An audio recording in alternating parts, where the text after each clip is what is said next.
Welcome, folks. Go ahead and say hello in the chat, say something, whatever it is. But I do have a special guest on today, Brian Winters of the American Union, and I guess he's here to make a sales pitch or something to me about the stuff he's doing and just making the world a better place. And so, really, this is just going to start out by, I'll let you kind of introduce yourself and tell us all about yourself and why you're here and what you're all about, and then we'll just kind of go from there and see where it takes us. Sure. My name is Brian, and I'm an organizer with the American Union, and we're a block of swing voters who are supporting a specific legislative package that would end poverty, end mass incarceration, and end the endless wars. And we're trying to get Congress to pass this legislative package, put it on the president's desk. And as a block of swing voters, we don't care about Republican or Democrat anymore. We just want to see the problem solved. And so the basic pitch is that if Congress can do this before the midterms, put it on the president's desk, we can reelect them all. If they refuse to act, we can vote them out.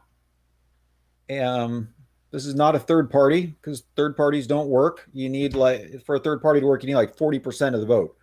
But by being just the block of swing voters, you need like 3.5% to be the deciders, and you can control the balance of power in Washington D.C.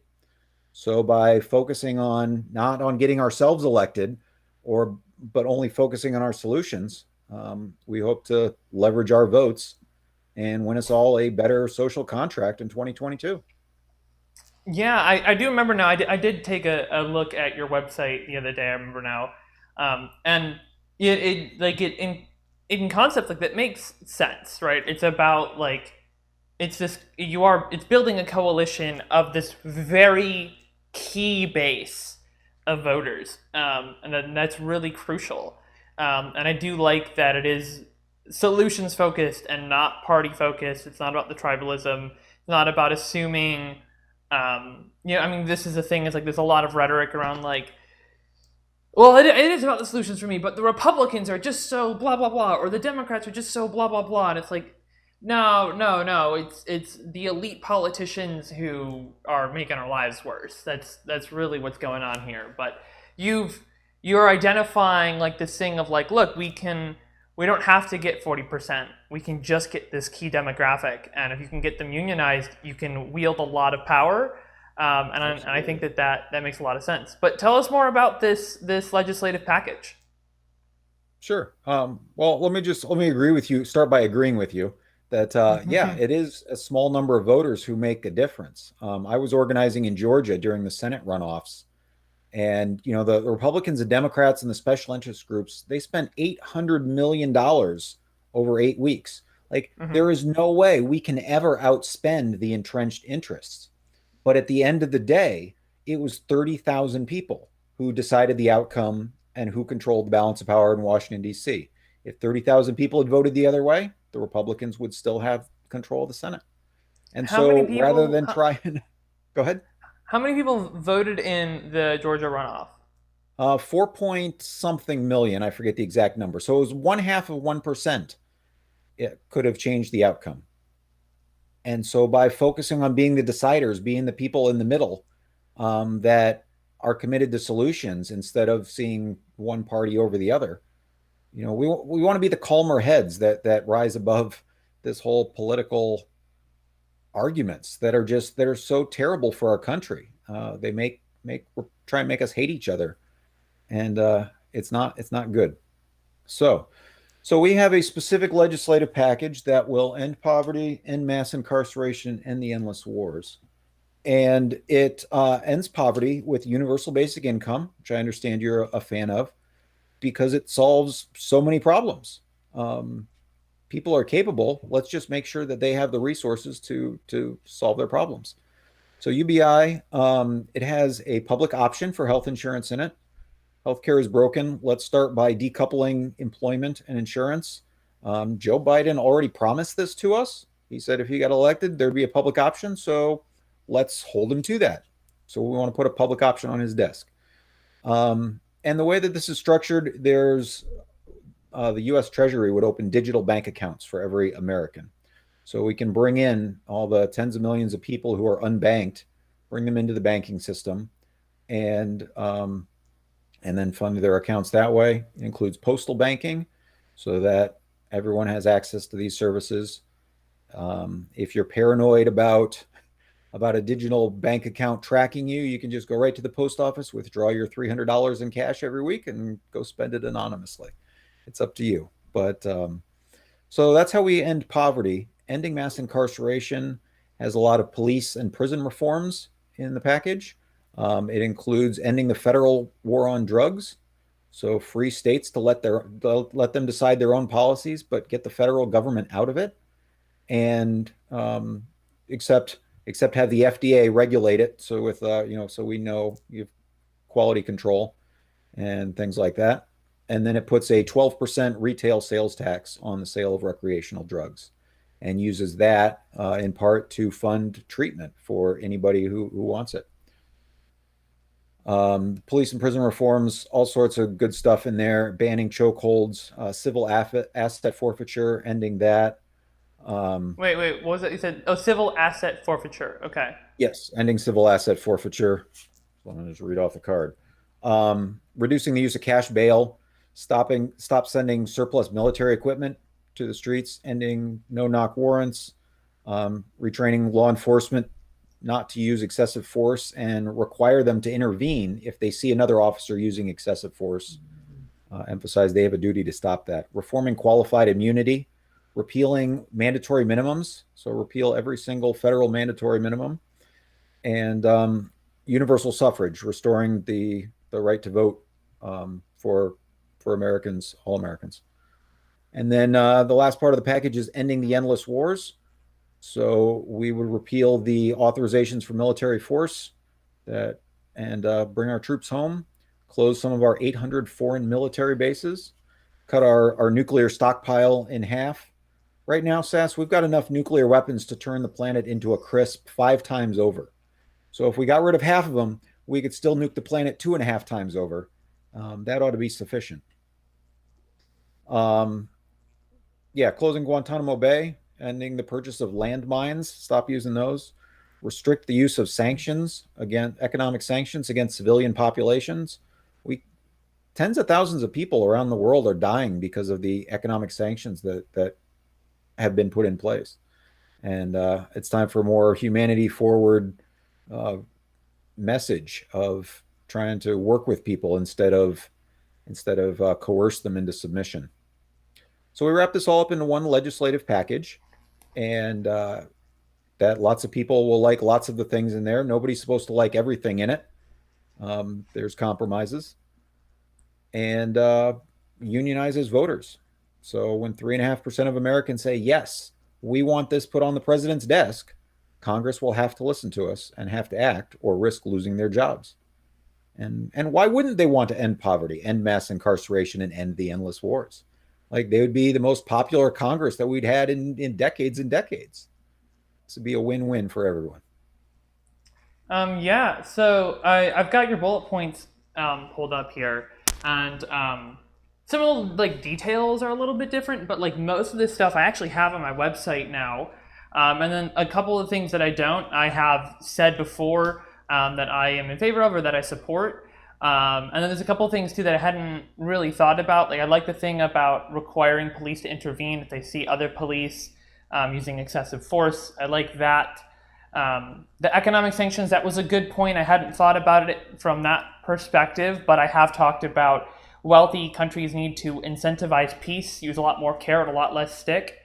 Landmines specifically was not the thing I had ever thought about, but I definitely want to look into that more. But generally, I'm just going to definitively say right now, based on these bullet points, I would absolutely vote yes on this package, point blank. I'm in favor of all this stuff, for sure. But you also kind of asked a question of why would anyone vote against this? And the reason is because you look at the re-election rates of incumbents. That is a result of just all of the varieties of these types of things that take power away from the people, which allow them to stay in power and make all the money. And so there is at least from the most elites. I don't know that this necessarily applies to every representative, but for the most elites, they know what's going on. They know that this is an intentional game to oppress and divide the people to keep them powerless. But as we said right at the beginning, that you kind of highlighted this key way to gain a lot of power back very quickly with a very small subset of people, which I think is beautiful, and I love that. And so like I actually don't have a lot of comments. Like I'm So Sass, this so is you're pretty running for straightforward. Congress. I want to ask you about your campaign for Congress. Yeah. How are you running as a Republican or a Democrat? So I haven't declared my party affiliation yet. So there's a couple things here. So I live in Austin. There is happening right now a redistricting this year. Texas just picked up 2 seats, and based on the change in population distribution within Texas, can be pretty confident there will be a brand new district somewhere near where I live, near Austin. And I can run in any district in the state. So my plan is to run in a brand new district that has no incumbent, which actually means that there's a viable chance to win. But also, my platform doesn't cleanly align with any existing party. So when I do make that decision, it's going to be a strategic decision, but it's not going to change my focus and my messaging on solutions that include all people. So if I have to run as a Democrat, I have to run as a Republican, I have to run as something else, whatever makes the most sense to allow me to win, that's what it is. Because at the end of the day, I can't vote for this legislative package if I'm not in Congress, and I can't this winning this election is a huge step in being able to put a lot of this stuff forward and talk about some of the really important things I talk about in my platform. Yeah, but so you recognize that you have to pick a party in order to win, to successfully compete. So Unfortunately, yes.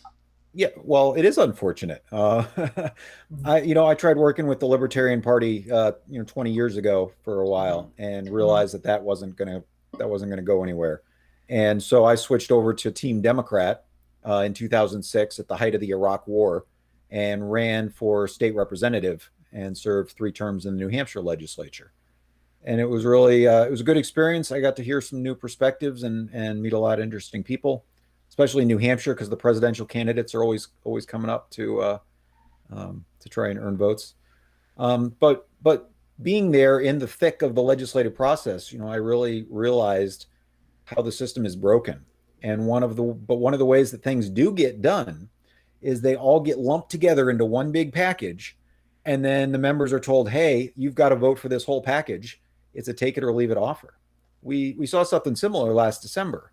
If you remember, they put a 5,593 page bill in front of the House and the Senate and said, "Okay, you can't offer any amendments. This is it. Take it or leave it. Oh, and you have to take it, or else we're going to let the government shut down. And you've got 2 hours to read it over, but then you get to vote." And this is how things get done: is they lump them together. And so we can use that same strategy as the people. We can crowdsource functional government because Washington isn't managing to do it. We don't all have to gather in one room in Washington, D.C. We can collaborate across the internet, across the country, and that's how this legislative package was developed. So this is 21st century cooperative democracy. Yeah, I'm super into it, and thinking also kind of in that a similar vein. So one of the pillars of my platform is government accountability. And so kind of like, here's my pitch is transparency is irrelevant without accountability, and vice versa. I don't believe that our government is all that transparent, but we know that they're not accountable because when the emails do leak and the recordings do come out, nothing changes. And so so accountability needs to come from outside of the entity being held accountable. So it needs to come from the people, which is what you're talking about.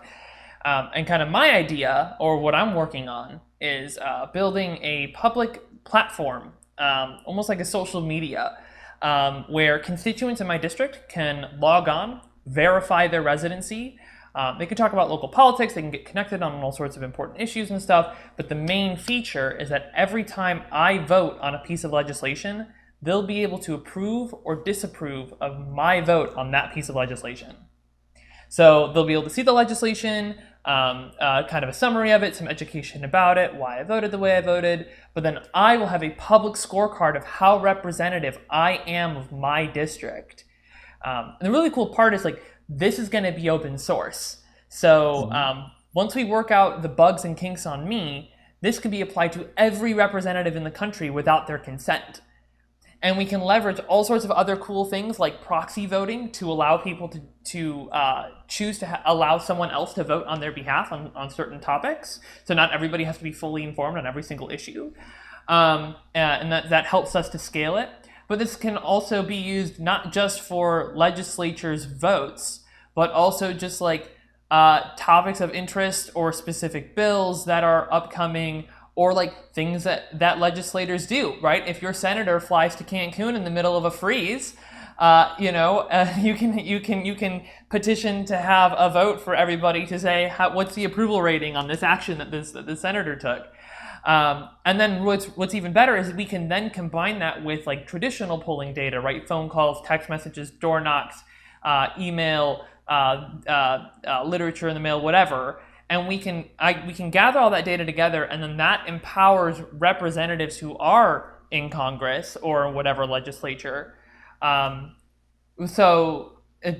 fight for what the people want. So, for example, I could go up to another representative and I could say, "Hey, look, I polled 10,000 people in your district.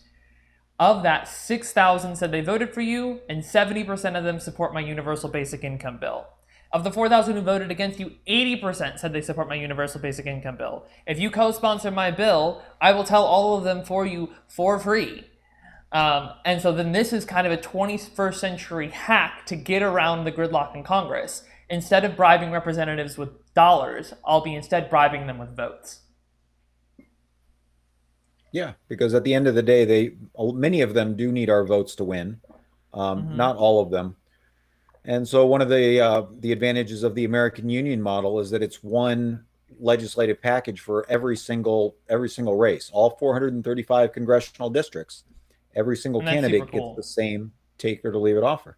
Well, because it's one of the ways that they keep us divided, right? Is they keep us focused on one little thing and say, well, that one's evil, and there's no national cohesive strategy. There's nothing that you can do nationwide if you're concerned about certain issues. No effective way. And so this is a better way to shape and take control of the national conversation. What do the numbers look like? How many swing voters you got in on this plan right now? Not as many as I would like. So I'm in North Carolina, organizing here because North Carolina is a swing state. It has a Senate seat that's coming up that's going to be open in 2022. And so we're focused on 5 states to start to build our influence: North Carolina, Arizona, Georgia, Iowa, and New Hampshire. Good choices. And so by targeting specific congressional districts in those states to get 3.5%, and then half of that statewide, like 1 3/4, 2% statewide, the goal in 2022 is to be able to control the outcome of between 9 and 12 House seats and between 3 and 5 Senate seats, and have that block of control to use as leverage and say, look, Congress, we want to see you guys succeed. We want to reelect all of you if you put this legislation on the president's desk. Win-win. And offer them that carrot because like you said, right, you'd rather use the carrot than the stick. But if they refuse, we have the stick of being able to decide the outcome. Yeah, it's really interesting. One of the things is like, obviously, as I think you know, in the last 6 or 7 years or whatever it's been, the number of pieces of legislation introduced by freshman member of Congress has dropped from hundreds to 0, and it has now become a complete there's complete control from the Speaker of the House and the Senate Majority Leader. And so the question is like, all right, let's say you elect these new members, you elect these members in Congress, but the bill never comes to the floor for a vote because the Speaker doesn't put it, because the Senate Majority Leader doesn't put it. Like, from there, like, how do you determine whether you're going to vote them back in again or replace them on the next time around? Well, again, so the model here is demand the incumbents act prior to the election. We don't trust them to keep their word after the election, so they've got to act ahead of time. And if Oh, they okay. if, right, which is why it's all written down. This isn't going to be a secret legislative package. Hmm. It's going to be released on October 2nd, which is Gandhi's birthday and the International Day of Nonviolence. And everyone can have a chance to read it, discuss it, debate it, and decide, wow, this is good, or no, there's some provision in here that's so terrible that we ought to throw the whole thing out. Um, and then, so yeah, if the incumbents want our support, then they need to act before the election. Gotcha. So you're basically, so I'm saying, let's say, all right, so I'm saying, let's say in 2022 you replace a handful of representatives, and then, all right, so they're in Congress, and if they don't manage to get it to the floor for a vote, they're getting replaced. They just, basically, you're saying, Well, figure it out, or I I'm mean, so not. there's a couple ways that it can go, right? I mean, if Nancy Pelosi wants the Democrats to stay in power and there's an offer on the table to reelect all the incumbents, then the Democrats would hold on to power. So she would have an incentive to actually put this before the House for an up or down vote. Likewise for the Senate. But we're not. The goal is to treat Congress as one body. You think about it. We're supposed to have three branches of government: the judicial, the executive, and the legislative branch that are supposed to have checks and balances on each other. But somehow Congress has become a check on itself, and it's that branch has tied itself into knots. And so let's stop treating them as separate chambers, but instead as one legislative body whose primary duty is to put legislation on the president's desk, and expect them to do that and give them the solution, the legislative package that will make all of them popular and successful. Um, you know, we want to see all Americans succeed, and even Congress. It's really easy to hate Congress. That reputation is deserved, but there's a better way. Um, Oh, yeah. so in your, I was going to say in your case, if you actually don't have an incumbent, that's sort of a unique scenario. But in general, most people running for Congress are facing an incumbent who may have been there for many years and has generated millions and millions of dollars in their campaign funds. And and so the strategy is to persuade them that this is the right thing to do to end poverty, end mass incarceration, and end the endless wars. And this isn't just a political campaign, it is a moral crusade. You might recognize these as Martin Luther King's triple evils of poverty, racism, and militarism. So these are all interconnected. And so we can address them all in one legislative package. And so the way that the American Union stays together and demonstrates its commitment and sincerity is through a monthly fast on the 15th of each month. It's a fast for peace. Martin Luther King defined peace as the presence of justice, and there's an awful lot of injustice in America today. And Oh, so the yeah. Yeah, let's talk about this fast thing. You had mentioned this. What yeah, you were saying? have you ever tried fasting? Not intentionally, no. Do you think you could safely fast, abstain from food for 24 hours, just drink water? I could, yeah, I would be able to do that. Yeah, and that's the thing is that the vast majority of people can do that. If you're pregnant or nursing, or you got type 1 diabetes, or just a handful of medical conditions, then you shouldn't do that. But for the vast majority of Americans, it's safe. It's good for your physical health and your mental health. You think of America today as a society that consumes an awful lot, that thrives on instant gratification, and so fasting, willfully giving something up for a period of time, is a way to practice delayed gratification and practice build self control. We're not just trying to fix the political problems in America, but we're trying to address some of the cultural ones as well. And so the by participating in the fast for peace on the 15th, you're pressuring members of Congress to do better by the American people, and pressure them to join in the fast as well, that show that their commitment to our constitutional duties. Yeah, and I have, and perhaps it's on me for not having studied it enough. I know, of course, Gandhi did a very public fasting for more than 24 hours that ended up being effective. And so, but my question is, okay, I'm still thinking about how that 24-hour fast once a month would actually put pressure on Congress. Like, I'm trying to connect the dots in my head of like how that actually affects things. Sure, and in a couple ways. One is that politicians love attention. So if there's something going on social media or trending, if somebody's concerned about Dr. Seuss or whatever, they all want attention, and so here's an opportunity for them to get some. um, Fasting is something that can bring people together, because it can be, everybody knows what it's like to be hungry. It's a common experience that doesn't depend on whether you live in a red state or a blue state. We have incarcerated Americans behind bars who participate in the fast for peace. And so this was one of Gandhi's strategies. The British, when they ruled India, they pitted the Hindus and the Muslims against each other and tried to make them mistrust the other. And so he solved this problem through national days of fasting, and brought them together.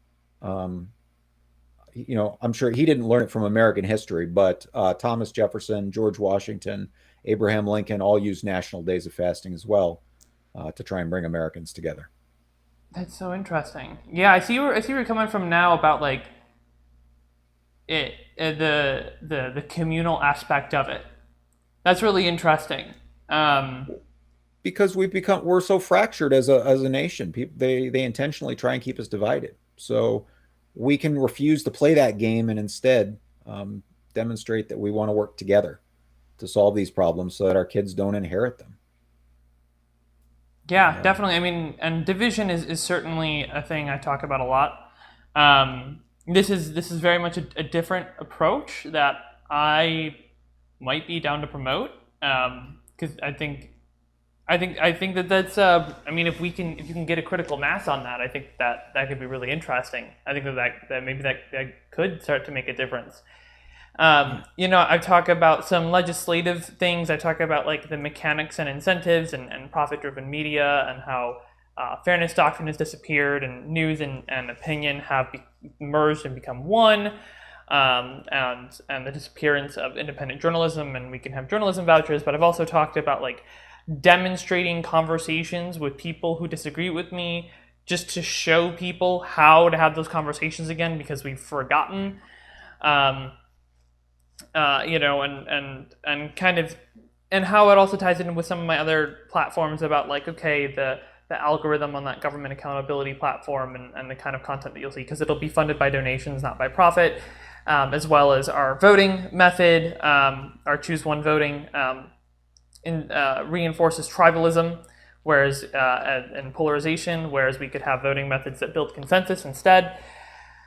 But this fasting idea, I think, is very interesting, and I do like that it is very simple, and it is like very culturally tied, and that it's not, it doesn't feel as like showy as maybe some other things that we see politicians do, because there is a lot more historical precedence for this, and we've seen it work before, and it is a more universal experience. Um, so yeah, that's quite intriguing, and I haven't I'd never considered it or thought about it before. Yeah, I mean, and it's great if you can hold massive demonstrations and gather thousands of people all in one place as a show of support, for or against a cause, or whatever. But that's not always practical. Not even before COVID-19. Our country's 3,000 miles wide. You it's hard to get people together, and then not everyone can afford to take off time off of work or to travel. And so fasting is something that's free. You can incorporate it into your day. It's any 24-hour period that works best for you. That's mostly on the 15th. So a Mhm. dinner to dinner fast is the easiest way to start. Have dinner, and then skip breakfast and lunch the next morning, and after 24 hours, you can eat dinner again, and that's good because you never go to bed hungry. But people can do whatever works for them. But the important thing, like you said, Sass, is it takes an intention. And so when people put this intention to work together, to cooperate for peace, for justice, when they put that into their month once a month, from there it'll spread out into other days. And we're trying to address the culture, not just the politics of it. So So the interesting. other thing is, you asked how exactly does this work as far as influencing Congress, and so specifically, October 15th, 2022, that Fast for Peace is the day that all the incumbents who want this block of votes would need to participate in the fast and say so on Twitter. Ditto for all the challengers. Anyone who's running for federal office and wants to earn these votes has to participate in the fast and say so on Twitter. And so then we'll find out who's willing to sacrifice to get this legislation on the president's desk, who really wants to end poverty, end mass incarceration, and end the endless wars. And if you're the challenger, you're the major party challenger against an incumbent, and you say, these are our terms, put this on the desk, and the incumbent says, okay, then you have to be willing to give up your challenge and reelect the incumbent. So that would be my challenge to you, is if you demand that the incumbent do this and they agree, you'd have to be willing to drop out of the race and reelect them. Um. Oh, but you were saying if wait, hang on. So I mean, I don't have an incumbent. Let's say I did for example. So I mean, if an incumbent just said outright that they were going to vote for this, you're saying that it would be up to me to drop out of the race and then work to reelect that incumbent? Um, I missed no. something. So I missed something. Yeah. So October 15th is Hmm. the 2022 is the date of the fast. It's the last one Oh, before the you're election. talking a year from And now. Okay. yep. And yeah, sorry. 2022. Because we want to control the conversation between now and then and focus on these specific solutions: ending poverty, ending mass incarceration, ending the endless wars. And Hmm. so if they haven't done it by October 15th, that's the drop dead date. And then that's the chance for everyone to go all in and pledge their votes towards electing the people who will put this on the president's desk, even if they're the incumbents. Does Yeah. that make a little more sense? Yes. Yes. Yes. I understand that now. That makes sense. Yeah. Yeah. Cool. Yeah. And So if you guys already do this monthly fasting? Is this we already do, begun? and actually, yeah, we had one. So this week was the fast, and so right now, people are voting on our legislative proposal for 2022. They're ratifying it. Anyone who participates in the fast gets to vote. So another way to think of this, Sass, is essentially we're holding our own election instead of jumping through all the hoops, worrying about party status or ballot access or anything like that. We're holding our own election. It's an opt-in social contract that anyone can participate in and can vote in. And then we're gonna pool our votes to be the deciders in the 2022 midterms and end poverty, end mass incarceration, and end the endless wars. Like, we can come out of this pandemic as a nation reborn. We can do so much better if we can work together. And so that's the strategy and the goal for the next year. Texas is in our second tier of states. So if Hmm. things take off are running well in those first five, then you'll see us down in Texas, organizing down there. I'm super into it. Yeah. This sounds like something I can commit to. Like I love the simplicity of it. Like I'd be down to fast on the 15th of every month and just keep doing that until this gets passed effectively. Like I think that makes sense. I'm willing to show that and to say that like, yep, I am committed to this. So October That's 15th, awesome. 2021, this year, I will be fasting for 24 hours. I will be fasting with you too. I And love there'll it. be people all over the country and around the world that'll be fasting with us together. Because we can solve these problems, Sass. They're not insolvable problems. It's just the political structure is set up in a way that rewards them for not solving them. So like they could solve like immigration, for example, but instead it's a hot button topic that gets people riled up and gets people to donate money, and so they don't have an incentive to solve it. So we need to change the way the structure is. And based on my studies of Gandhi and my years in the legislature and listening to people and what are the real problems, this is the structure I came up with, and I think it's an improvement on the one we have now. For sure. Yeah, I love it. Sweet. Man, this went so smoothly and it just glided Well, right so to it. yeah, so ask me some questions. We can get into some details about all this legislative stuff. Sure. Yeah, I'll And let me again, pull. it'll be we're going to release this October 2nd, and so it'll be written down. You can see exactly what the proposal is. Um, we may make some amendments next fall, depending on feedback and things like that. But these are our demands. If you know anything about Gandhi, you probably know about the Salt March, and his the most famous act of civil disobedience, disobeying the salt monopoly. Does that sound Yeah, familiar? I've read about it before. It's been a little while. It'd be good to give us a refresher. Yeah. So the way it worked was that in 1930, Gandhi sent a list of demands to the viceroy and said, "Look, these are our terms. If you meet these terms, then we won't have civil disobedience. But if you refuse, then get ready." And they were things that we'd recognize today, like cutting the military budget, fixing the money supply, pay, cutting the salaries of government workers. There was ongoing issues, civilian oversight of the police and special investigators. And so anyway, so they turned down his offer, and so over the course of a month, he marched 240 miles to the ocean and illegally collected salt.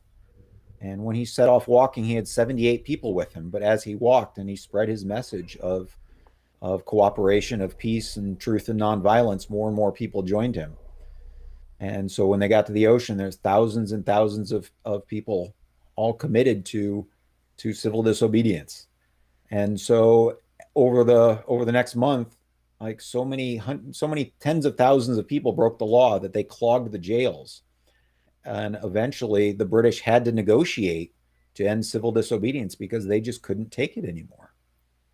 And so we can do the same thing in America. We can offer them a chance to cooperate with us, and if they refuse, we can refuse to play their game of pitting us against each other and have a general strike at the ballot box in 2022. It's interesting. Yeah. It's so funny. It actually makes me think of Forrest Gump and how he just amassed a Right. bunch of people behind. He just running across America. Yeah. Um, but yeah, for sure, that level of solidarity is something that um, we've really lost in the information age. It certainly the dice has rolled, at least for now, in favor of those working to divide us rather than the forces that work to bring us together. I really genuinely believe that it can go either way. It's just that we were set up in the wrong way before it came, and so finding ways to rebuild that solidarity and shift things into more communal and solidarity efforts. You're right. At the end of the day, like that's what it's gonna take. It's gonna take people. It's gonna take a lot of people in order to change things, and none of us can do this alone. And You're absolutely right, and that's one of the biggest things is acknowledging that we can't do this on our own. And mhm. it's sort of a hard thing for Americans to ask for help, myself included. But Sass, I need your help because I want to see America solve these problems. And there's a better way to go about it if we work together. Yeah. And so the common theme that's behind these, the things that we can rally Americans around, is the Constitution, specifically the preamble to the Constitution, which is the list of American duties. We are supposed to establish justice, ensure domestic tranquility, provide for the common defense, promote the general welfare, and secure the blessings of liberty to ourselves and our posterity. That's what the government is supposed to be doing, and it's totally failing. So we got to inspire Congress and each other to get back to those basic duties, and that's how we can make America so much better. Yeah, it's funny because I think I commented on that, that the way that I interpreted it was that there was, forming a more perfect union was actually, I understand that as the first one of the six, rather than there only being five. And I'd love to hear, figure out why we disagree on that. No, that. I guess that's a good question. I guess I see we the people of the United States, in order to form a more perfect union. And I guess that I see that as the umbrella that all Mm. the other ones fall under. That's it's declaring that this is our mission statement to do those five things. Um, Well, I see it as that's my more interpretation. of a list. It's saying in order to form a more perfect union, establish justice, ensure domestic tranquility, provide for the common defense, promote the general welfare, and secure the blessings of liberty to ourselves and our posterity. Do ordain and establish this Constitution for the United States of America. So I still see it as six, is the way I see it. But either way, I'm totally with you there. I've definitely had, people I've talked to who I'm like, what do you care about? Like, what's important to you? And I just remember one guy who was like very clear. He was like, the six things that it says in the preamble, and he listed them Yeah. off. And it was like, all right, Okay. let me pull up my copy and read it with you as I'm going along.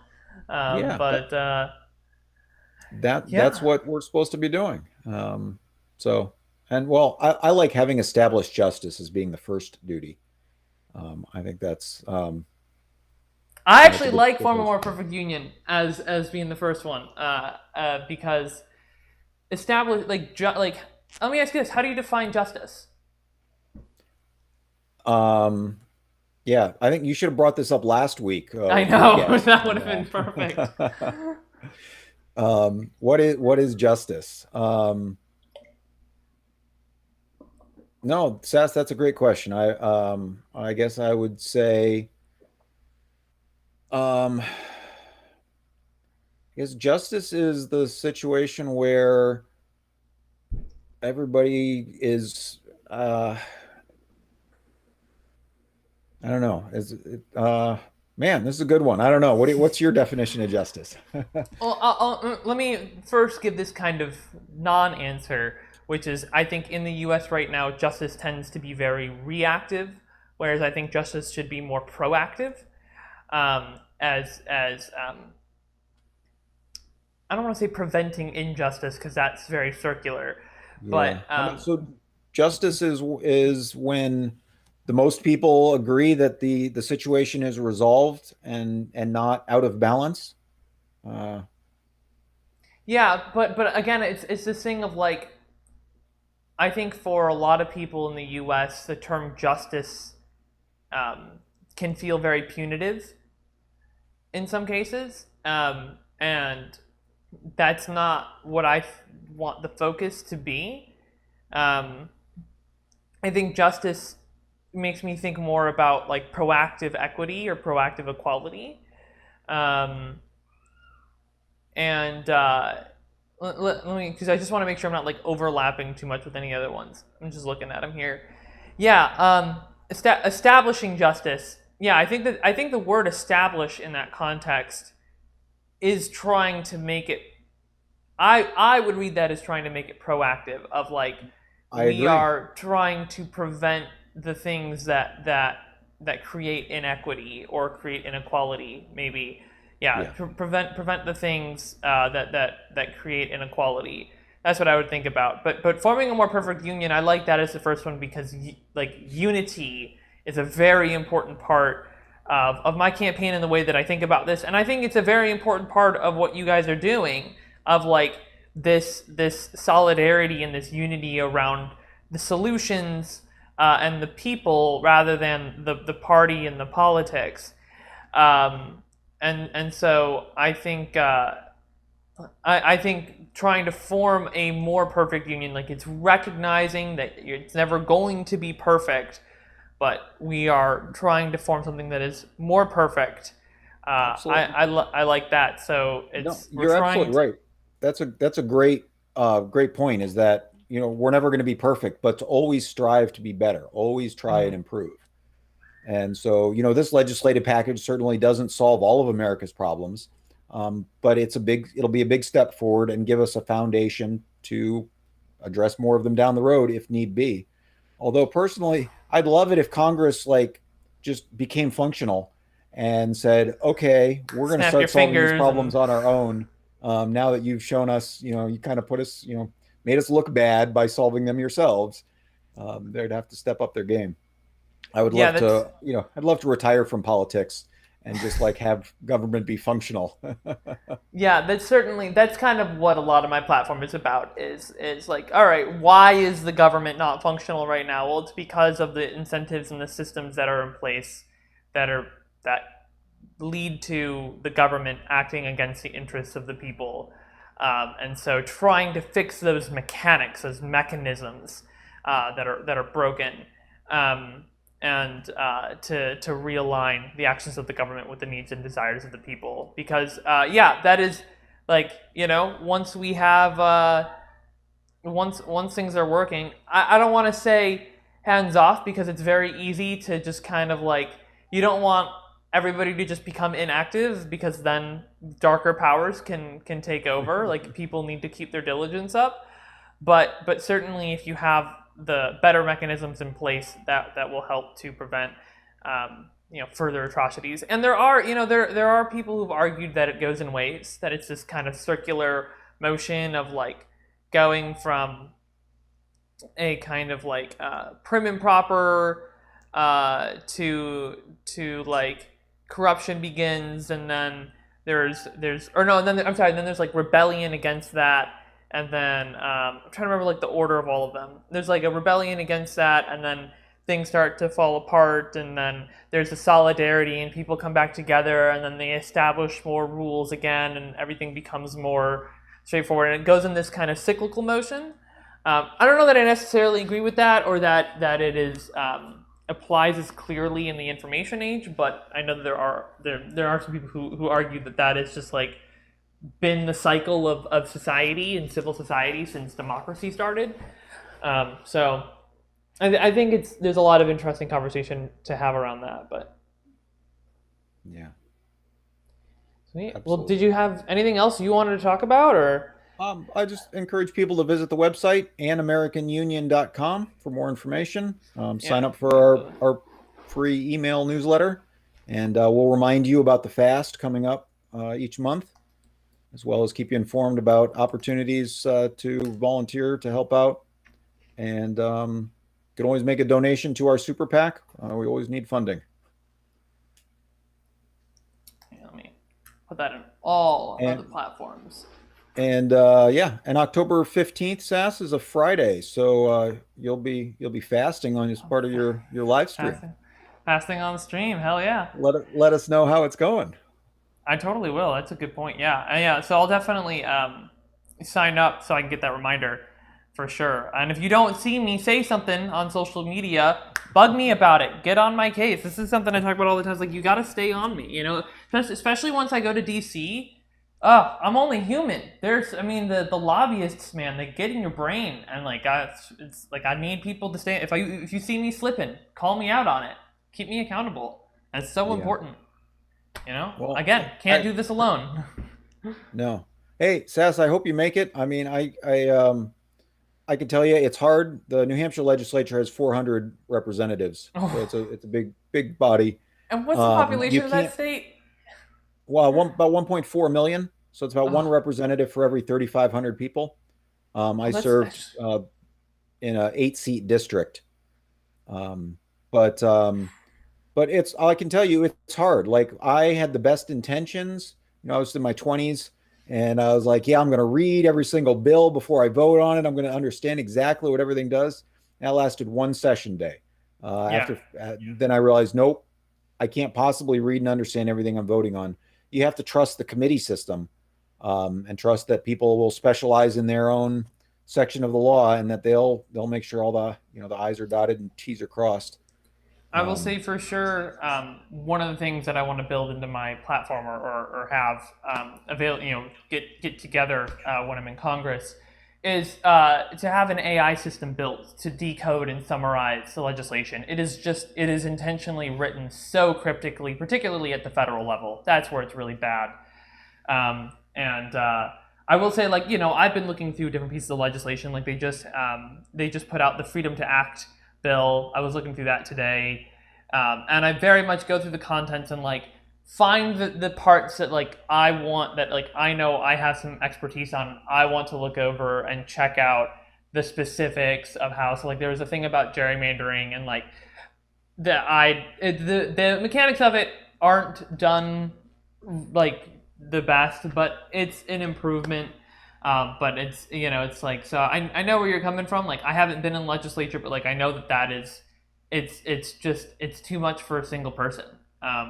It's like you have to find ways, and like I'm very huge about like creating the systems that will allow me to deal with and address this kind of overwhelming amount of information and distill it down into something that's actually manageable. Yeah. Well, I can't wait to get your reaction, your feedback from our legislative package. The 2021 was 159 pages. Oh, So that's not this, bad. I mean, it's not bad. For As how you know, much for one how of the much great things stuff? about universal basic income is it's simple, right? Mm-hmm. We try and minimize all the extra bureaucracy and just lift everybody up, make sure everyone has enough resources to meet their basic needs. And yeah, so Yeah, I'll definitely be reading over that. All right. Well, thank you so much. I really appreciate you coming on, Brian. This has been fantastic. And absolutely, Sass. Thank you so much who for having who me. who knows? Maybe October 15th next year might be the perfect time to have you back on. So sounds good. All All right. right.